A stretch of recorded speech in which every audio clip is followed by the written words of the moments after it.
ஹரிமா தோசை ஊற்றிட்டுருக்கேம்மா. ஹரிமா வா. ஹரிக்கிட்ட உங்கள் பெரியம்மா வந்திருக்கான்னு பெரியம்மா கிட்ட உட்காந்து செல்லு பார்த்துட்ருக்கேன். இங்கே பாருங்கள், வேஸ்ட்டு கட்டிட்டு என் பிள்ளை சூப்பராக வந்திருக்கேன் பாருங்கள். புது பனியனு என்ன வைக்கல, புது பனியன் தானம்மா, காமி புது பனியனான். இவன் ஒருத்தையும் ஒரே ஷாம்பு தாங்க, ஷாம்பு கற்றுக்கிட்டாலும் ஒரே தலையை தட்டுற வேலை தான் நடக்க அவனுக்கு.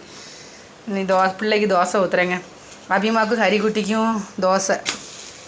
எனக்கு சோறு நிறைய இருக்குங்க, அதனால் சோறும் நேற்றுள்ள ரசம் இருக்குது, அதை வச்சு சாப்பிட போகிறேன். அப்புறம் காய் அக்கா பக்கோடா வாங்கிட்டு வந்திருக்காங்க, அதை வச்சு அப்படி இப்போ நான் எடுத்துன்னு வச்சோங்களேன் அவனும் கேட்பான். இது காலைல வச்சு தேங்காய் சட்னி, தக்காளி சட்னி, அப்புறம் இட்லி பொடி இருக்குது. இதை வச்சு பிள்ளைங்களுக்கு கொடுக்கணுங்க, அவ்வளோதான்.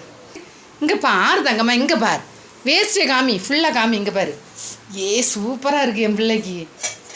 எல்லாம் இந்த வேஸ்ட்டெல்லாம் உங்கள் அண்ணனுக்குள்ளதுங்க, உங்கள் அண்ணனுக்குள்ளது, உங்கள் அப்பாவுக்குள்ளது, உங்கள் மாமாவுக்குள்ளது, எல்லாம் வேஸ்ட்டுன்னு அவர் கெட்டு வேறு. என்னம்மா ஹரிக்குட்டி தங்கப்பிள்ளை பாய் சொல்லி இல்லாத குட் நைட் சொல்லிடுங்க.